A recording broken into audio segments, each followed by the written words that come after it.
Hi everyone, welcome back to my channel. I know it's been a long time since my face has graced your presence, graced your screens. I am trying to get back into the habit of filming.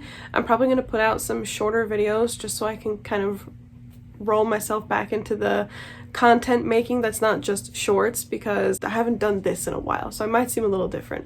But I actually thought I'd come back with some controversial content, and that would be 5 things that I hate about leopard geckos, which might come as a surprise because I have almost 40 leopard geckos. Roll call. Meraxes, Aegon, Tyrion, Theon, Melisandre, Rhaego, Gilly, Merlin, Benjen, Tormund, Marjorie, Rhaenys, Eddard, Viserys, Davos, Elia, Renly, Mira, Kinvara, Tywin, Jorah, Alysanne, Carsey, Viserion, Myrcella, Brienne, Aemon, Arya, Ygritte, Varys, Lyanna, Fritz, Raz, Jojen, Lucerys, Emma.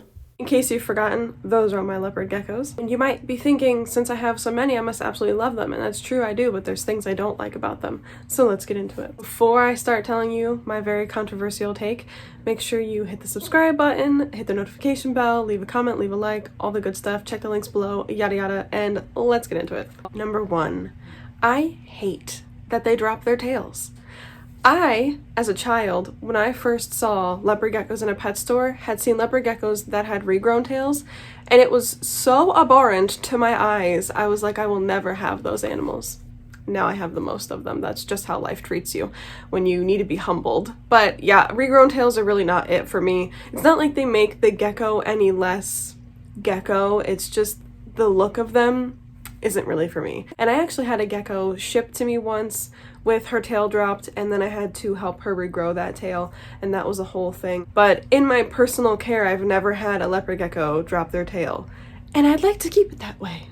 Honestly, it's just like a little bit scary, the idea that like part of them is just gonna fall off and wriggle around, and then the other part of it is just like aesthetically I don't find it pleasing. But obviously I'm not in this for aesthetics, so it's okay. Number 2 reason why I don't like leopard geckos is that they are seen as like boring or beginner reptiles. I hate that they're seen as boring because they're not boring whatsoever. I think people just think about like commonly kept reptiles and they're like, that's not cool enough, leopard geckos aren't cool enough. And I've got to tell you, I completely disagree, but I hate that perception because you'll kind of be in like reptile communities and a lot of people will have these like really interesting, not commonly kept reptiles, ones you don't see in pet stores, ones that are not bred super often.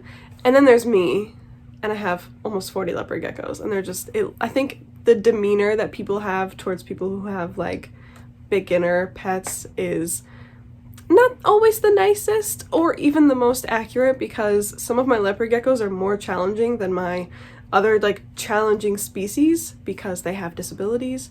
I don't like the image that they have in the community. I also don't like that they're seen as beginner pets because that allows people to like mistreat them regularly. They're available at pet stores really inexpensively, and it allows people to get them and kind of discard them or use them as a way of like getting more reptile experience just to move on to something bigger and better that they wanted in the first place. Number 3, which I kind of mentioned, is that they are inexpensive to buy and easily found. The reason I don't like this is because it allows so many of them to be in circulation. The problem with that is that not only is there like a steady supply for people who want to buy from breeders or pet stores, there's also a steady supply that need to be adopted. It also allows people to see the like inherent lack of value in the animal, because if you're only spending like $30 on it and it gets sick, you're not going to want to drop hundreds at the vet trying to heal them. That's not the case for everybody, but that is the case for some, and therefore I don't like it. When we devalue reptiles, especially like commonly kept ones like bearded dragons, ball pythons, leopard geckos, and commonly kept morphs or like really readily available morphs like any normals and things like that, I think it allows people to see them as more replaceable than other reptiles that are less commonly kept or ones that are of like higher morph quality. Number 4, I hate how leopard geckos are marketed towards children because they have like this goofy white street frog nonsense happening over there. I hate that leopard geckos are marketed towards children. I don't believe that in most cases children should be allowed to have pets, especially exotics like reptiles.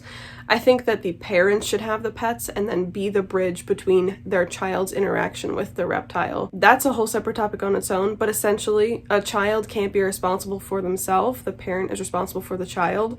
So therefore we should not be giving something to the child for them to be responsible for. I just think that leopard geckos, because they are inexpensive and because they're readily available and seen as boring or beginner, they're marketed towards children, in addition to the fact that they are small, friendly, and have like a really goofy, sweet appearance. Like they have, they're like friendly eyes, they have movable eyelids, they look like they're smiling. So for a lot of reasons, they're marketed towards children, and I think that leaves a lot of leopard geckos in really neglectful households, and a lot of leopard geckos that people have rescued or that I have worked with have come from those households where people are not caring for them because they were gifted to children.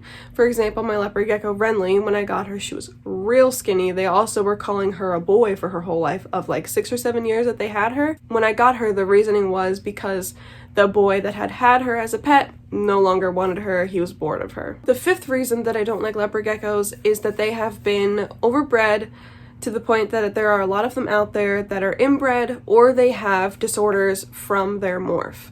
We're talking Enigma syndrome, white and yellow syndrome, which is a little bit trickier but still has to do with inbreeding, lemon frost, which, they have the tumors on their faces or their bodies. It is linked to their genetics, like you can't separate them.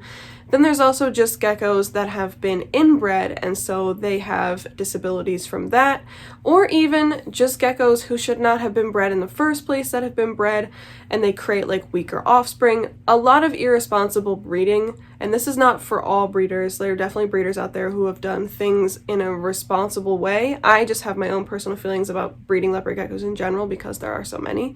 But there are unfortunately people out there who have bred really irresponsibly for profit and for like the wow factor of what they could create. Because of the irresponsible breeding, we now see a lot of leopard geckos who are not living the highest quality of life that they could. It's just really unfortunate. It didn't have to be this way. I think humans will always do that type of thing, whether you see it with bearded dragons, you see it with dogs, you see it with rodents, you see it with betta fish. But I would say if I had to pick one thing that was my least favorite about leopard geckos, it would be this, because it's not necessarily their fault, but at this point in time, there's just so many that are either from situations of neglect or they're from situations of bad breeding. You look at examples, like I have 2 super snow white and yellows. It's more complicated than that, but both Aegon and Benjen have very similar genetics, and they both have an issue where they retain moisture. They have like a congenital kidney defect where they, instead of